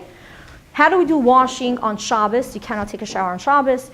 You could sit over the toilet and spritz and a squirt, like a sports cap water bottle with warm water that you took from, you could use tap water and it'll tickle you, but if you want to use warm water, you could take from the hot water kettle that you preheated on Shabbos, and you mix it with, how you do on Shabbos, and you could squirt it over the toilet if you want to wash on the inside. I will just tell you practically, even the rabbis that allow baby wipes to wipe your baby's diaper, it's usually not wet enough. Those Shabbos wipes are usually not wet enough to really clean any discharge that could have collected from your shower the day before, okay? So that's the washing on Shabbos. And so too on Yom Kippur, you do minimal washing the way you do it on Shabbos. Yom Tif, you can use tap water. If you can use tap water for your dishes, you could use tap water, and you don't have to use preheated water, Shabbos water, whatever. Yom Tif, some Rabbanim allow on Yom Tif for you to stand in a shower stall or in a bathtub stall and just not take a full shower for this purpose, but just you could use a shower head just to wash where you need to instead of doing it, another way. You could ask your Rav if he allows that. And that is about washing on Yom Tif, Tisha B'Av, also minimal washing, just the minimal area that you need as you will do on Shabbos or Yom Kippur. Okay, just the minimal area, that private area, just to remove any residue of any discharge, that is the washing. Now, some people get very dry after using hot water. Okay, if you're the type that you don't have so much moisture in your vagina, you're one of the drier types, and taking a shower, and certainly a bath, would dry you out, then you should wait to make the bedikah easier. You wait, this is not halacha, but it's a good tip, because if you wait about 15 minutes, your natural discharge, your natural moisture will be replenished, and it'll be easier to do a smoother bedikah if you're one of those sensitive types. I just want to say, if you douche, you must wait. Halachically, if you douche, in order to clean yourself out, you must wait a certain amount of time before you do a bedikah. You cannot do it one right after the other. Ask your rabbi. So that is the washing. After the washing, we are going to do a bedikah. Now, the bedikah is the most important part of the hefsek tahara. That means if you didn't do the washing and you didn't do the white underwear, but you did the bedikah, you may have a totally kosher hefsek tahara after the fact. Okay? So in order to do a proper bedikah, make sure your finger's clean. If you put your nail polish on and you're like, I don't know if it's so dry, make sure, you have a cut, use the other finger. You have two fingers here, one or two, make sure you have, Baruch Hashem, it's easier to use this. Start with this, then with that, or with that, okay? Now it's 4 choices, you should be fine. And you wrap a clean bedikah cloth. The bedikah cloths that are ready-made, they gotta be pre-checked. It has to be an 8 baduk, a pre-checked cloth. Either you could check it right before you use it, you could check the whole cloth if you want in sunlight, but it should be pre-checked. I suggest that especially the pack that you have in your purse that you can do bedikahs out and about, you for sure should pre-check before, because you never know if you'll have sufficient lighting when you need to use it on the spot. Okay? Don't they always say to pre-check that on there? Yeah. So I'm saying you could pre-check right before you do the bedikah if you have good lighting, but sometimes you may be in a bathroom. I'm telling you, pre-check in sunlight, not in the bathroom. Best is in sunlight. It's always best in sunlight, but if you even didn't do it in sunlight, you should check it before. You should pre-check. You should pre-check. There's no pre-checked bedikah cloth that I know of. It says inspect before use. Which company makes inspect? You should inspect it before use. They were already pre-washed? Pre-washed. They're supposed to be soft and laundered. Okay, so check them. Okay, you could quickly check it before you use it. Or if it's in your purse and you're at home, you know where the sun is, etc. But if you're out and about, some bathrooms are they keep them clean by dimming the lights and putting air freshener, in the gas station, where we land up doing bedikahs, anytime, any place? Okay. So make sure that's pre-checked, okay? And you have a clean surface to put this bedikah cloth on. You take it out, you want to put it down, as you pull up your panties, where are you putting it down, okay? And don't drop it in the toilet either. So a clean surface, you're going to wrap your bedikah cloth around your entire finger or most of the finger, okay? If you have very long fingers, they do sell extra large to make it simpler to wrap around. But it's not just the tip of your fingers wrapped. Most of your fingers should be wrapped in this bedikah cloth. And now you're going to insert your finger gently inside your vagina. It says in halacha to put 1 foot over the other, leaning forward, 1 foot higher, not over, higher, like on the toilet bowl closed or something, and stretch forward. And like this, you could insert your finger gently in the vagina and wipe. Now, I just want to tell you a proper bedikah. This is not a proper bedikah. I think I missed that part. Actually, over here I need to do again. Actually, I don't think I did over here on the bottom. Actually, up there, I think I didn't go hard enough. And what happens after that? You start bleeding from the bedikah. That's not a kosher bedikah. Now, is this a kosher bedikah? Not either. So, how do you do a kosher bedikah? The entire surface, the circumference over here, all the surfaces of this vagina, okay, you have to be wiped only 1 time, okay? So to do this properly, there's no halacha. I'm just being practical as a woman. If you just concentrate a little bit, that's it. Go up to the top. You can start milmaila lamata or milmata whatever, however holy you want to be. But if you start from the top, okay, first do the top part, press round and round, and you feel those little bumps and stuff. You know yourself. It's not so nice and stiff. Go a little bit lower, do the middle, and then do the bottom. Or start from the bottom and do it up and up. So like this, you concentrated. All you did was the entire circumference. You got all the areas wiped one time, and that's it, okay? You gently take your finger out, unwrap the cloth, put it, and then you're going to look at it and see, preferably, of course, in daylight. And for you girls, there's probably no excuse. Look at all these windows. I probably have exactly that amount of windows in my entire house. Oh, no? You have a bedroom? You don't even have windows in your bedroom? Oh, yeah. No, the bath, no. Okay, so you have a bedroom. Okay. Oh, listen, if you don't have daylight, just use any good lighting and make sure it's totally clean, okay? Girls, listen. If it hurts you to do a bedikah with a dry bedikah cloth, there are options of lubricating a bedikah cloth, but you have to ask your Rav which kind of lubricant he prefers or actually forbids. So don't just assume what you learned in college classes 10 years ago apply for you today as a married woman, what your Rav paskins, okay? But there are options. A bedikah should not hurt you. So we did a bedikah. If you see on it a color that's questionable, and this is only for the tahara, just discard it, and you could do another one, and you could do another one. And actually, there's no restrictions. You could do as many as you want, as long as you got that last one came clean, and it was before sunset. You've got a clean bedikah. That's theoretical. Practically speaking, if you're going to keep doing one bedikah, another bedikah, and it's still kind of questionable color, what is the reality? You still have that color coming from your body. Stop. This is the color you're dealing with, okay? Sometimes if you overdo it, you're going to create a bleeding situation, okay? I'm not going to tell you 3, 5, 7, 9, 113. You'll know you as a woman once, twice. I would say my personal suggestion is once, twice, 3 times already. This is the chazaka. This is what's coming out of your body. This is your status right now.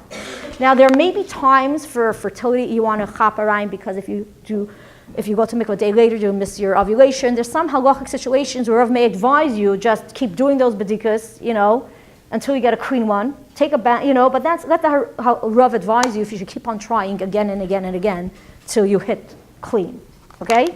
So that is, you have a clean bedikah. Or almost clean. Even if it's questionable, if it's almost clean, proceed to step number 3. What's step number 3? A pair of white underwear. Thongs is not considered halachically underwear. I remember the first time a girl asked me about white thongs. In my days, thongs were flip-flops, and I'm thinking, what am I teaching? They think they have to go on the 7 clean days in white flip-flops. And then I learned something called thongs, and the Rav was shown it, and it's not considered underwear. Okay? Yes. Thongs. No, you don't have to have hipsters all the way to here and legs all the way to there, but the main part of you definitely should be covered with totally white underwear, not just white in the crotch. It's got to be white all around, okay? Some Rabbanim prefer if that stamp of the size, now there's tagless underwear, that black stamp, if it's a little higher up, not just like bottom, it's probably preferable, but not everybody holds it like that, because clearly this is a stamp. It's not coming from you, but it's something that you could consider as part of your choices. So you put on this white pair of underwear, and now step number 4 is called moich dachok. And moich, by the way, spelled memvav langechof, not memvav ches. Moich with a lang. Yeah, memvav langechof, dachok. It means a stuffed-in cloth. We take a bedikah cloth. In the olden days, they saved their bedikah cloth. They didn't want to they had to rewash it. So, but you take a bedikah cloth and you now here's the thing. You don't need a wipe all around. This you just gently put inside, all the way up your vagina as best as you can, wiggle out your finger, and you leave it there from before sunset till after nightfall. I just want to tell you, the Chabad.org/Zmanim has the accurate Zmanim according to Chabad. They're different than, Shkia is the same usually, but the Teis HaChavim is much different. It's much shorter. It's really 30 minutes, not really the 40 minutes or the 45 minutes. So the Moich Dachok, you use the Chabad.org/Zmanim, and you leave it from before Shkia till after Tzeis, and you leave it there. And then you take it out, and you look at it, and the custom is to check it again by daylight the next morning, keep it in a safe place. At night, when we go to sleep, we put a white sheet on our mattress. This is still how we practice today. There are different hidurim of using, in addition to the white sheet on your mattress, of using a white top sheet as well, of using a white pajama top, nightgown, using white pajama pants, and there are various variations of these added hidurim. You could check with your Rav if you should have white pajama pants, a white nightgown, or a white top sheet. This used to be standard before the days of underwear. And the original generation of underwear was boxer shorts. So a standard that women were surrounded by white, there wasn't even pajama pants existing in those days. So they had a white nightgown because they weren't wearing underwear or wearing very loose underwear, and they had white on the top, white on the bottom, white everywhere. But now that we have, again, if you're wearing thongs, it's like no underwear, so then you would need all those extra whites. But because you were wearing fitted underwear, how much more to go? We do have a white sheet on our mattress, all those extra whites, you could ask your Rav if it's a hidur for you. Some are more great advice to yes do it, and some make it more lighter. So that's between you and the Rav. Okay, that's at night when we go into bed. And for the entire 7 days, you're having white underwear and white sheets on your bed. Now let's backtrack a little bit. So today I'm doing a hefsek tahara. It was whatever day of the week it was, I forgot. And actually, I am running late. Shkia is 4:30 and is 4:28. Do I have time to wash? Forget it. I'll just take a tissue or a wipe and just wipe whatever's there out, And I know that if I do a bedikah and take it out, I may miss the time of Shkia to put the meichtachok in before Shkia. I could do 2 steps in one. Meaning, I wrap my finger around the bedikah cloth in a way that I could get my finger out of it. And I wipe everything, and then I just leave it there. And I take out my finger. 2 steps in one. And then if it comes out clean, retroactively, what was it? A kosher bedikah as well, not just the meichtachok. You cannot just put in a meichtachok. That does not count for a bedikah. But you could double up, A, if you're running late, or if you want to have an extra try of a better bedikah, but either you're afraid every time you go in and out, you make yourself dry. So you can use this final opportunity when your finger is going in anyways to do an entire proper wipe of a bedikah, and then you double up and you leave it there, and then it's considered bedikah plus meichtachok, and it could count as the kosher hefsek tahara. If you do not have white underwear for whatever reason, or white sheets, it was in your suitcase when you traveled, but what happened to your luggage? Got lost. So real. So as long as the underwear, and you always have bedikah cloths in your purse. You don't always have underwear in your purse, but for sure bedikah cloths. And in my house, actually, those bedikah cloths are called glasses wipers. For my boys. My girls already know. But anyways, what's this in my purse, Glasses wipers. Don't keep it in your makeup pouch because then it could get, it could get powdery with other colors that you don't want to find in your bedikah cloth, even if it's in plastic. Like the Ziploc isn't always closed 100%, and all of a sudden there's powdery stuff in there. Okay, so you could continue with the count as long as your underwear and the sheets that you're using are 100% clean, they're stain free. But what do you do the next morning? Where are you running to? Walmart.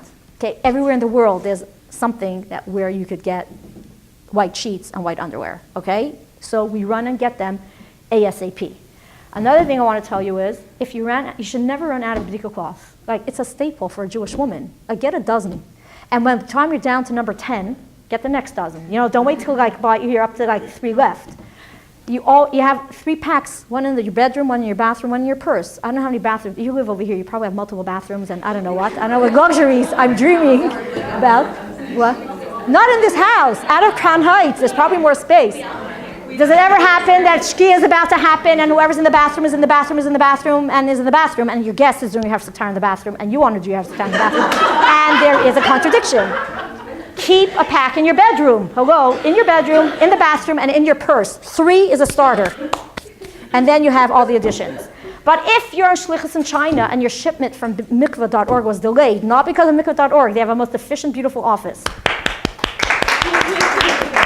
But the mailing system went on strike, or whatever, okay? You could go to the market and buy a yard of cotton, and you could buy anything soft and white could serve as a bedikah cloth. A baby's undershirt is perfect. It's soft and white. It's thinner. Your husband's undershirt, white, may be thicker. You know, you want something soft and white. And there are many varieties of soft white and cotton. You know, you could use also wool or linen, but wool is usually itchy and irritant, and linen is usually more stiff. But use your imagination. There's anything available that's white, soft, cotton. We don't live in the jungle. We live, and you can find a bedikah cloth. Don't skip the tahara, or don't skip the bedikah just because you ran out of, or you lost your purse, or whatever happened, okay? Think. Now, let's say it was in your 7 clean days. You could use your underwear to do a bedikah if you have to. Pardon? Does it have to be specific size? Yeah, it has to be the size of the palm of your hand, or the size that could comfortably fit around your finger. If it's too big, it'll be too bulky. You won't be able to move around. If it's too small, especially women who are kind of got bigger and bigger over time, stretchier. So what can happen to that little tiny bedikah cloth on the tip of your finger? It could get lost. So just make sure it's secure, you know. I like to actually take the string and wrap it on the bottom, you know, so it actually doesn't unravel. But that's my personal little I'm saying something personal over the whole wide world. Okay. I'm a woman. What? Pardon? How does underwear factor in then? Is that too big or not? You don't use your underwear to do a bedikah l'chatchila. But if you're in a bind, yes, at least use your underwear. It's white on cotton. At least that. Too big. It could be too bulky. It's hard to, depends. It's hard to wipe everywhere that you need if you have more bulk. But at least do your best. Okay, do your best. But I'm saying be prepared. You know, Jewish women have hair covering. Jewish women have bedikah cloths. That's it. It's not cotton. It's not cotton, and it's going to fall apart. And part of it will get stuck up there, unless they're usually getting cheaper and cheaper. I don't know if I don't know how well. Probably the Kleenex of 20 years ago is probably like much thicker than the Kleenex of today, probably. But let's not get to Kleenex. There's something white and cotton nearby, even your underwear, and just use it. Okay, so we did the hefsek tahara. We went to sleep. Now we woke up in the morning. So from the day after you have hefsek tahara, from the day after is the first of the 7 clean days. The day you're doing your hefsek tahara is not day 1. What is that called? Day 0. It's okay. Day 1 is the following day. So we got our period Wednesday, Thursday, Friday, Shabbos, Sunday. We did the hefsek tahara. Oh, one more thing. If I have to do my hefsek tahara Erev Shabbos or Erev Yontif, we should do the bedikah before Luchbenshin, preferably, not after. If you didn't get to do it before Luchbenshin, at least do it before Shkia. It's okay to insert the Moich Dachok even Lechatchila before Shkia. Doesn't necessarily have to be there before Luchbenshin. If you take in Shabbos early, like Plag, then ask a Shaila Yerov if you should do a bedikah before Luchbenshin only, or you should do one before Luchbenshin and another one before Shkia, and I'll tell you why. There is a halachic debate how early one could do a hefsek tahara l'chatchila. For sure, it's best to do the bedikah close to Shkia, which is half an hour or 20, before Shkia. From Plag HaMincha, if you look on the Zmanim, Plag HaMincha is like an hour and a quarter of halachic hours before sunset, which now in the winter is probably down to probably an hour before sunset. But on the Zmanim, you'll see Plag. That's for sure you could do a hefsek tahara, not a shayla. There's some Rabbanim, many Rabbanim, that will say that even an earlier time is good l'chatchila, and that is from Mincha Ketana, which is like 2.5 hours before Shkia, which gives you more time to do a bedikah. And that as a l'chatchila, some will say better wait till the later time. Some will say no problem doing the earlier time. And some will say if you're afraid you're going to forget, it's carpool, we can get stuck in traffic. Everyone's coming home, whatever, it's busy, it's hectic, do it earlier. Okay, do it the earlier time. If it calms down, do it again closer to Shkia. There are those that will say that. So check with your Rav, l'chatchila, what's the best time to do it.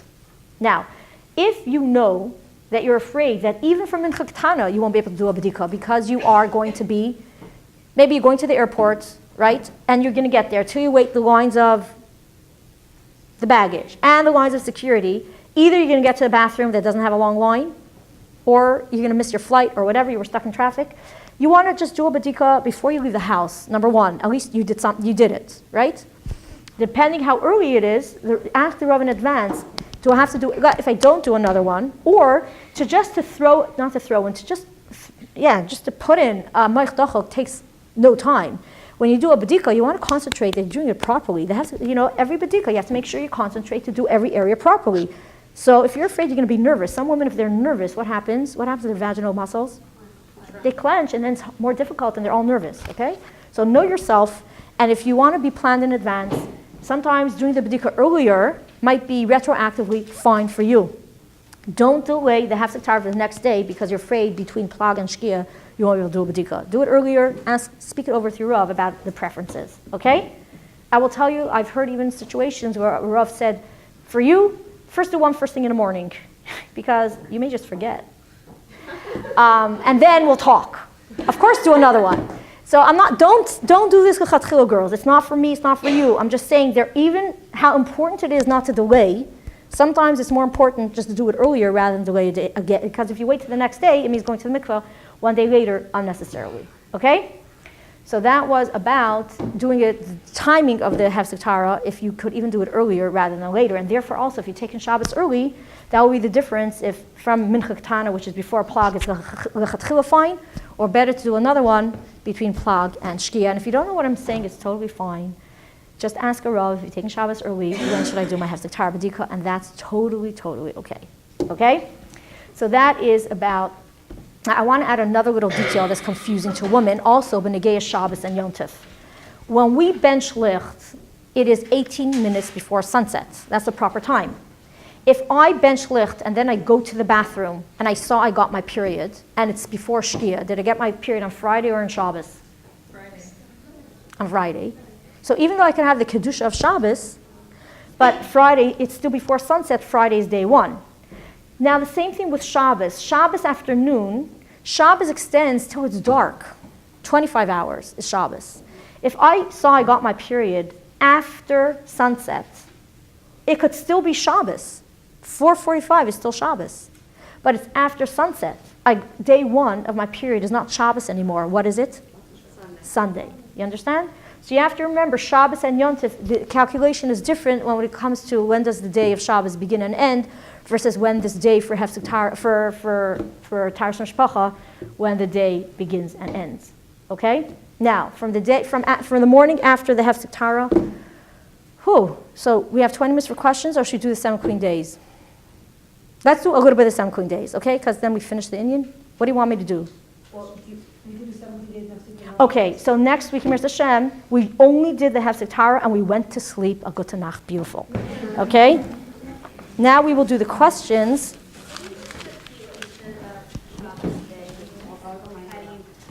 Okay. So Shabbos day, okay, the question that was asked is if I could repeat about Shabbos, what I was talking about Shabbos. When we light candles, it's 18 minutes before sunset, hopefully we're lighting on time. So because we lit candles, for us it's Shabbos. It's Shabbos Kodesh. But if you saw your period between that candle lighting and sunset, Friday is day one, not Shabbos. Because the cutoff is sunset, not candle lighting. So too Shabbos day, the Kedusha of Shabbos extends till it gets dark. But if I got my period, it was after sunset on Shabbos, even though we still have the Kedusha of Shabbos till dark, but my period didn't come on Shabbos anymore, it's already considered Sunday because it was after sunset. So sunset to sunset is a day for taharas mishpacha. Shabbos is from lichtbenchen till nightfall. Okay, and if you want further explanation, it'll be off the mic. Okay, good.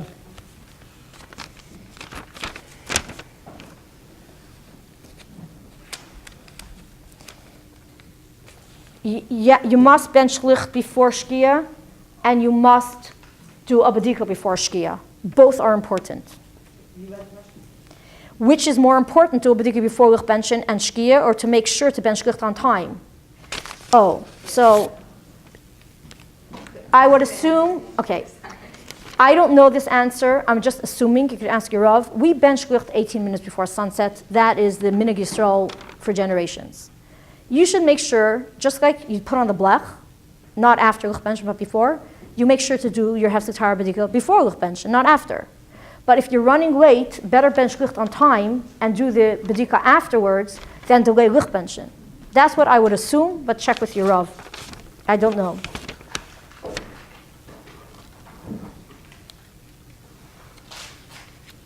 Okay, again, this is a question that If you always, okay, do you need to specifically ask the Rav if you need to come back if you always see the certain colors, or can you assume that these same colors will always be bad or good? And the answer is the Rav needs to tell you. The Rav should tell you. If it's yellow, the Rav doesn't have to tell you. But if it's that pinkish, brownish, questionable colors, the Rav should be the one to tell you if this shade is already crossed the threshold, either that it's always good or it's always no good. Because there's just it will be a certain spectrum that will always be a shaila. Could you reuse white underwear if they have a yellow stain on them? We should try to make sure that our underwear is 100% white, but a soft yellow wouldn't affect a further shading. Shouldn't be a problem. But we try to have real white underwear and keep them really clean. And if they started having stains, guess what? It's time to do. What do you think? Get new ones. Why are robes at the mikvah white? In Crown Heights, the robes are not white, so I don't know.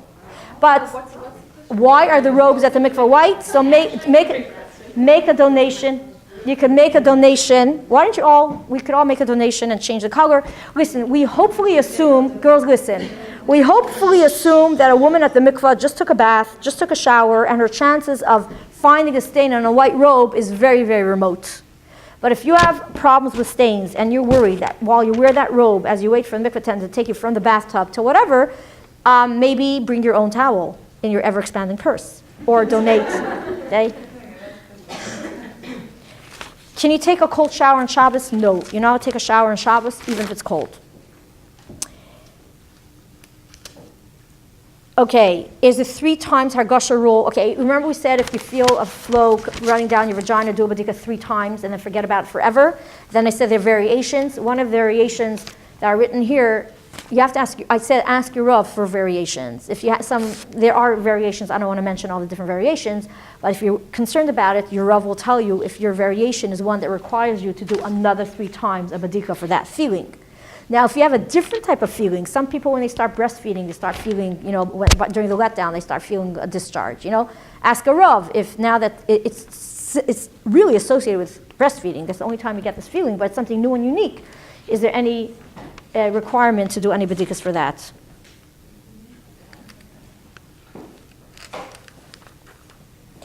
It's okay to use tampons as a married woman, yes. Not to do bedikahs or have tahara, just to use them for hygiene. It's totally okay.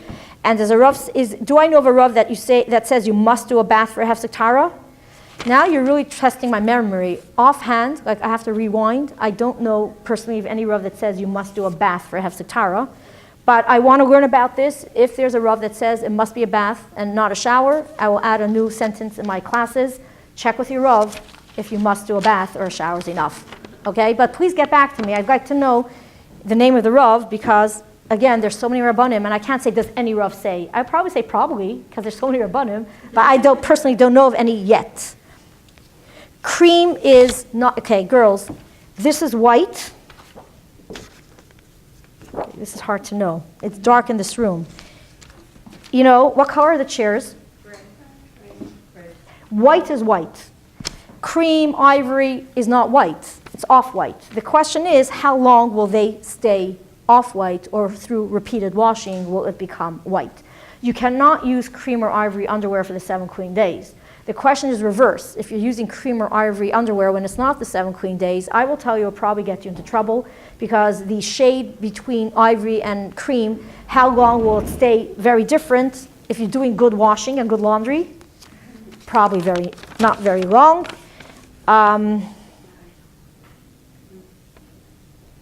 Okay, this is about mikvah, so we'll do it next time.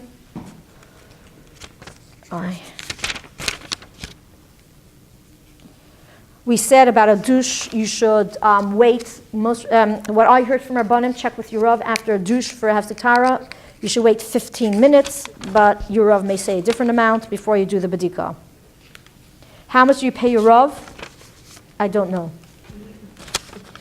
As much as will make you feel comfortable to ask him as much shilas as you need. It used to be, even if you didn't pay the Rav, if you didn't pay the Rav for the community tax, like you sold your chametz kind of to the Rav who took care of you for the year and gave him the hefty tip at the chametz sale, However you want to do it, it doesn't matter. I'm telling you as a woman, besides that the Rav should get paid, it's another story, but you feel better spending the time, and he'll give you the total time a day. You'll feel better taking this time. You're saying, oh, I'm going to call the Rav again. I'm like, how much time can I take? Just pay. Use the Rav for this topic in another community. Yeah. Just send him money. Yeah. What happens if you are having relations and your husband sees blood on his aver? That is a serious issue, and he needs to stop because that is a problem because it could have come from you. What's the name of the doctor who helps shluchos with fertility issues? His name is Dr. Joshua Klein, and if you want to, my email address, better, you could message me, 347-489-7243, 347-489-7243. He's the kindest person, and I'll be happy to help, okay? But he just has a new office, so he has a private office now. He used to be part of another group, but he started privately, and I don't know his information by heart. Is he the same one who was helping Shluchim? No, that's in Philadelphia, the one in Shluchim, but yeah. How do you ask about a stain on your body? You describe it to the best of your ability. Matching stains can be tricky because old stains can change color. That's true. But after 3 days, it usually stays the same. Within 3 days, whatever color it is, it usually stays like that forever. It can become, sometimes it becomes lighter and lighter within 3 days, but you ask your Rav about that. What if you feel flow often? Okay, again, about if you're leaking urine, you're leaking urine. And the type of feeling that you feel from leaking urine, you could ask, if you're confused about it, let the Rav reassure you that it's fine. If you have a doubt that's leaking, like if you think it has anything to do with leaking urine, you have to go do a bedikah, you understand? But if you're in doubt, I think you'll feel much better if the Rav reassures you that you absolutely don't have to do it. I'm not a Rav, so I don't want to tell you, but I think if the Rav reassures you, you probably feel more secure. So this is about a siman heker we'll do tomorrow. Clean bedikah for a hefsek tahara, it has to be clean of any questionable color. If you have 10 specks or 100 specks and the color is an okay color, that's totally fine. So the bedikah cloth doesn't have to be totally clean. It has to be clean of any questionable color. And even one speck of a questionable color is already a question.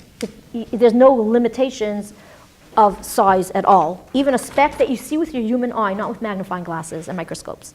And if you don't have good glasses or lenses, your husband should take a look at it. You know, when you can't see, sometimes you feel fuzzy. Like I said, the best way to clean your house is take off your glasses. Whoops, I can't read. I can't see. Hold on. If you know that you have a urinary tract infection and you find blood in the urine, do you need to ask a Rav? And the answer is yes. Just confirm with a Rav what you should not look out for or yes look out for. Always confirm with a Rav because there may be details that you may not be aware of that he may make you aware of. Girls, young ladies, you are an amazing audience. You know what it's like for me when you see people smiling at you? You just have to smile back. So thank you very much and have a tzlachadik week. Thank you, Mrs. Maraza. We will continue next week with the Shiva Nakim. So we are right in the middle of a subject. You should know that. We did have Sektara. We'll be doing Shiva Nakim next week. Also, next week, we'll be doing the laws of Harchakos with Mrs. Maraza. Thank you very much. Again, on the table there are a few items for sale.